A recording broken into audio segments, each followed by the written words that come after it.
మకర రాశికి 8 ఆదాయం 14, 8 ఆదాయం 14 ఖర్చు.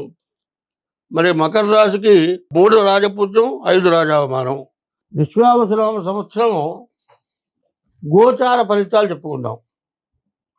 ఈ గోచార ఫలితాలు విశ్వావసునామ సంవత్సరానికి మేషరాశిలోకి ఈ 30వ తారీఖు శని రావటం, 12వ రాశికి వచ్చాడు. అయితే ఈ మేషరాశికి ఏలునాటి శని ప్రారంభం అయింది. ఈ ఏలునాటి శని సంవత్సరాలతో కూడా ప్రారంభమవుతుంది. అందులో మరి 30వ తారీఖున 6 గ్రహాలు ఒకచోట చేరినాయి, షడ్గ్రహ కూటమి. కాబట్టి ద్వాదశాంతో వ్యయోరిప, ద్వాదశంలో ఎక్కువ ఖర్చులు ఉంటాయని చెప్పి ఉన్నది. కానీ గురువు కానీ, కుజుడు కానీ, కేతువు కానీ బాగున్నారు. మకర రాశి చెప్పుకున్నాం. ఈ మకర రాశి ఎట్లా ఉంది? ఈ మకర రాశికి నిన్నటి దాకా ఏలునాటి శని 2వ భాగం, మార్చి 30తో ఏలునాటి శని పూర్తి అయిపోతుంది.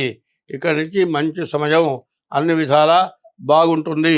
ఇదివరకు బాకీలు తీరక ఇబ్బందులు పడ్డవాళ్ళు, కష్టాలు పడ్డ వాళ్ళంతా కూడా సుఖపడటానికి చాలా మంచి రోజులు వచ్చినాయి. ఈ రాశి వాడు కూడా, ఇది గోచారమే చెబుతూ ఉన్నా, జన్మలగ్నరీత్యా కూడా చూపించుకోండి. ఈ సంవత్సరం మీరు జీవితంలో పడని సుఖం పట్టడానికి మంచి రోజులు వచ్చినాయి. దాన్ని సద్వినియోగం చేసుకోవాలి అంటే వెంటనే పంచాంగ శ్రవణం చేయటం కాదు, పంచాంగ శ్రవణం అయిపోయిన మరుసటి రోజునే మీ డేట్ ఆఫ్ బర్త్ ద్వారా మీ జాతకం చూపించుకోండి. ఎట్లా ఉంటుందంటే, మానవుడికి 9 గ్రహాలు ఇచ్చాడు, మనిషికి 8 రంధ్రాలు ఇచ్చాడు. చెవులు 2, ముక్కులు 2, నోరు 2, మొత్తం 6. ముక్కులు 2, కళ్ళు 2, నోరు చెవులు 2, 6, నోరు 7, తర్వాత ఒంటేలు 2, 7, 9, 7, 2, 9 రంధ్రాలు ఇచ్చాడు. 9 గ్రహాలు ఇచ్చారు. ఈ 9 గ్రహాలు 9 రంధ్రాలకి ఉపయోగపడేటువంటి గ్రహాలే. చెవులు వినపడకపోయినా బాధే, నోరు తినలేకపోయినా బాధే, ముక్కులు గాలి పీల్చకపోయినా బాధే. మరి చెవులు మైండ్కి సప్లై చేస్తుంది, మంచి గాలి చెడుది గాలి తెలియజేస్తుంది.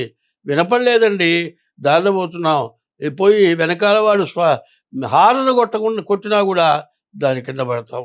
ఈ 9 రకాల్లో కాళ్ళు, చేతులు, నోరు ఇన్ని పనిచేయాలి. ఇందులో ఏది తేడా వచ్చినా మానవుడి జీవితం వృధా. కాబట్టి ఈ 9 రకాలు మనకు బాగుండాలి. కాబట్టి ప్రతి వాళ్ళు కూడా వాళ్ళ జాతకం చూపించుకోవడం చాలా అవసరం. మకరానికి బాగా మంచి రోజులు వచ్చినాయి, కానీ జాతకం చూపించుకోండి. ఈ సంవత్సరం బాగా ఆనందంగా బతకడానికి వీలైన అవకాశం చూపించుకోండి.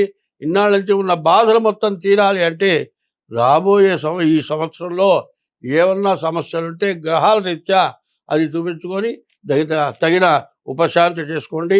అంతా బాగుంటుంది.